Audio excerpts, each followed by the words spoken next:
વસ્તુ છે ત્યાં એ ગામની ચિંતા સરકાર કરે તો એ લોકશાહીની સાચી સરકાર કહેવાય।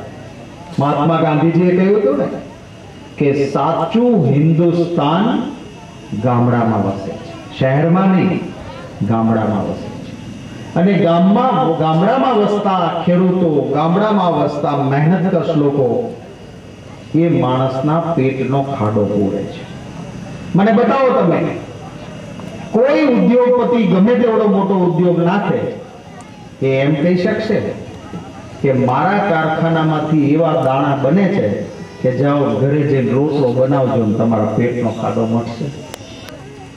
કચ્છમાં મુખ્યમંત્રીના ખાસ માનીતા ઉદ્યોગપતિ છે, એના ભાગીદાર કહેવાય અદાણી, 5,86,64,00,000 ચોરસ મીટર 1 રૂપિયામાં જમીન આપી। 5,86,64,00,000 ચોરસ મીટર 1 રૂપિયામાં। અને એ જ જમીન અદાણીએ 1 ચોરસ મીટર 1,500 રૂપિયાથી લઈને 15,000 રૂપિયામાં વેચી પાડી।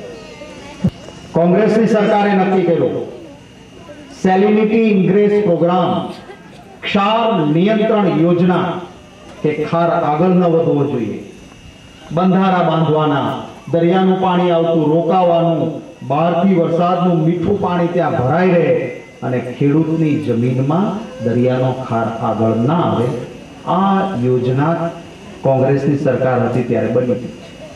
આ ભાજપની સરકાર આવી, યોજના જ બંધ કરી દીધી। જે ગામડાવાળાનું ખાવું હોય તે થાય, ખાર આગળ વધે તો વધે, મારા બાપના કેટલા ટકા।